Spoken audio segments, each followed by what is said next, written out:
কোনো প্রকার স্বজনপ্রীতি হওয়ার কোনো সুযোগ নাই। যদি হয় আমাদের কাছে, যদি আমার কাছে আসে, তার বিরুদ্ধে তাৎক্ষণিকভাবে ব্যবস্থা নিই। নতুন করে স্পোর্টসের মূল লক্ষ্যই হচ্ছে যে প্রতিভাবানদেরকে তুলে নিয়ে আসে। আমরা সেই খেলোয়াড়দেরকে প্রতিষ্ঠিত করতে চাই যারা ভবিষ্যতে বাংলাদেশের ফ্ল্যাগকে বিশ্ব মানচিত্রে উপস্থাপন করবে।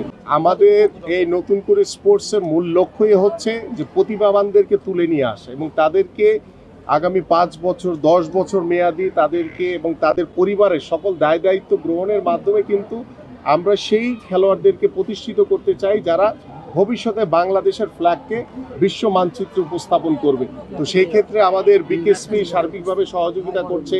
আমাদের স্থানীয় পর্যায়ে যারা বিভিন্ন ইভেন্টের, ফুটবলের কোচ, ক্রিকেটের কোচ, সাঁতারের যারা কোচ রয়েছেন, প্রত্যেকটি ইভেন্টেরই কোচরা কিন্তু সেই খেলোয়াড়দেরকে বাছাই করছে এবং আপনাদের আজকে যারা জাতীয় পর্যায়ে অংশগ্রহণ করছে তাদের থেকে বাছাই করে, এবং যদি কোনো ভালো সাঁতারু কিংবা ভালো কোনো অ্যাথলেট তারা যদি গ্রামে হয়তো বা কোনো কারণে তারা আসতে পারেনি এখানে, তাদেরকেও আমরা কালেক্ট করে আমরা জাতীয় পর্যায়ে এনে তাদেরকে বাছাই করার মাধ্যমে আমরা বিকেএসপিতে তাদেরকে ভর্তি করার সুযোগ করে দিব এবং সেই বিকেএসপিতে তার পড়াশোনা, খেলাধুলা, সে যতদিন নিজেদেরকে প্রতিষ্ঠিত করতে না পারে ততদিন আমাদের এই সহযোগিতা, সার্বিক সুযোগ সুবিধা তাদের জন্য অব্যাহত থাকছে।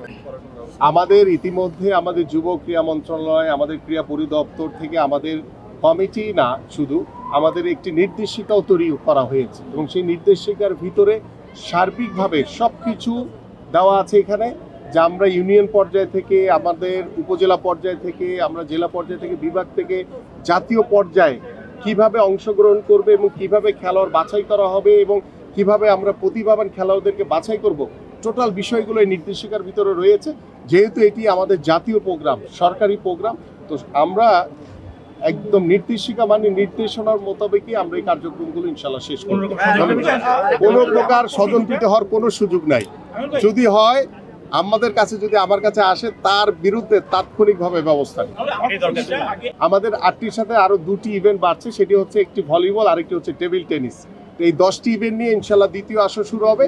আমরা পর্যায়ক্রমে আরো অন্যান্য স্পোর্টস যেগুলোতে আমাদের সাবকন্টিনেন্টে কিংবা আমাদের এশিয়ান গেমস কিংবা অলিম্পিকের মতো আসরে যেগুলোতে আমাদের পদক পাওয়ার সম্ভাবনা বেশি রয়েছে, সেই ইভেন্টগুলোকে আমরা প্রথমত ইন্ট্রোডিউস করতে চাই।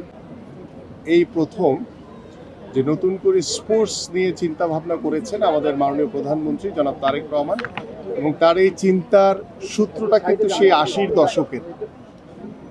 তার পিতা আমাদের শহীদ রাষ্ট্রপতি জিয়াউর রহমান 80-র দশকে যখন নতুন করে সাংস্কৃতিক অঙ্গনে নতুনভাবে সংযোজন করেছিলেন, সেই দিক থেকেই কিন্তু তার এই চিন্তা যে আগামীতেও আমরা নতুন করে স্পোর্টসের মাধ্যমে আমরা সারা বাংলাদেশ থেকে তৃণমূলের একদম যারা হয়তো বা নিজেদেরকে ওইভাবে এখন পর্যন্ত উপস্থাপন করতে পারেনি, সেই ছোট ছোট ক্রীড়াবিদদেরকে কিভাবে প্রতিভা অন্বেষণের মাধ্যমে তাদেরকে কিভাবে জাতীয় পর্যায়ে পরিচয় করিয়ে দেওয়া যায়, জাতীয় পর্যায়ে কিভাবে তারা অংশগ্রহণের মাধ্যমে নিজেদেরকে প্রতিষ্ঠিত করতে পারে একজন ক্রীড়াবিদ হিসেবে, আমাদের মাননীয় প্রধানমন্ত্রী যে উদ্যোগ, যে ক্রীড়া হলে পেশা, পরিবার পাবে ভরসা, আমরা খেলাধুলাকে পেশা হিসেবে প্রতিষ্ঠা করতে চাই এবং সেই লক্ষ্য নিয়ে ইতিমধ্যে আমাদের জাতীয় ক্রীড়াবিদদেরকে পেশাগত স্বীকৃতি বাবদ ক্রীড়া ভাতা এবং ক্রীড়া কার্ড প্রদান করা হয়েছে